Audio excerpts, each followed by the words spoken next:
है। मैं हमेशा से सुनती आ रही थी कि भारतीय राष्ट्रीय कांग्रेस राम विरोधी है, भारतीय राष्ट्रीय कांग्रेस हिंदू विरोधी है, सनातन विरोधी है, लेकिन मैं कभी इस बात पे विश्वास नहीं करती थी। लगातार 22 साल मैं इस पार्टी में रही और हमेशा से पार्टी के बाहर भी अंदर भी हमेशा से ये सुनने को मिलता था, पर मैं कभी विश्वास नहीं करती थी। और हम कांग्रेस के सबसे बड़े नेता, आज तक के सबसे बड़े नेता महात्मा गांधी जी की तो हर सभा की शुरुआत ही रघुपति राघव राजाराम से होती थी, तो हम कभी सोच ही नहीं सकते थे और मैं मानती ही नहीं थी जब भी कोई चीज सामने आती थी।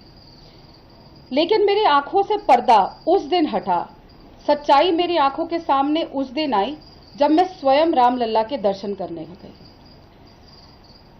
कुछ समय पहले मेरी नानी की मृत्यु हो गई और वो बहुत बड़ी राम भक्त थी। जब रामलला को टेंट में रखने का काम कांग्रेस ने किया था, उस समय वो दर्शन करके आई थी और उनकी आखिरी इच्छा थी कि वो राम जी के दर्शन करके आए। इसीलिए मेरी माँ ने बार बार कहा कि वो राम जी के दर्शन करके आना चाहती हैं, तो मैं उनको वहाँ लेकर गई, अयोध्या लेकर गई। अयोध्या में जाके हमने रामलला के दर्शन करे और बहुत, जब वहाँ से मैं वापस आई तो तन मन और हर तरीके से मैं राममय हो चुकी थी और इतना ज़्यादा एक अलग ऊर्जा मेरे अंदर आई। और मैं वापस आके सबसे पहला काम जो मेरे दिल से अंदर से आया, मैंने अपने घर के बाहर आके जय श्री राम का एक ध्वज लगा दिया।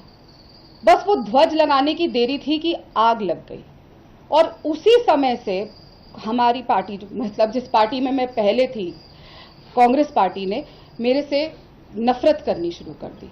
और वो तुरंत जब मैंने फोटो डाली, वीडियो डाले, तो मेरे को लगातार डांट सुननी पड़ी और लगातार बोला गया कि इसको आपने क्यों किया, क्यों तुम राम मंदिर होके आई जब चुनाव सर पे है, क्यों हर बार ये डाली। और मुझे लगातार कहा जाता था कि तुम बहुत हिंदू धर्म के लिए बोलती हो और कई बार मुझे रोक दिया जाता था डिबेट्स पे कि नहीं, तुम बहुत ज्यादा हिंदू धर्म के लिए बोलती हो।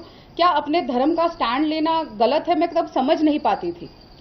लेकिन जब मुझे डिबेट्स पे जाने से रोका गया, कम कर दी गई और टास्क जो दिए जाते थे वो कम कर दिए गए और लगातार हर मोड़ पे अपमानित करना शुरू कर दिया गया, तब मुझे समझ आने लगा कि क्या शायद कुछ गड़बड़ है। लेकिन मैं तब भी नहीं समझ पाई थी कि एक षड्यंत्र मेरे खिलाफ रचा जा रहा था, मेरे कैरेक्टर को लेकर और भी चीजों की एक षड्यंत्र रच के मुझे ऐसे अपमानित किया जाएगा।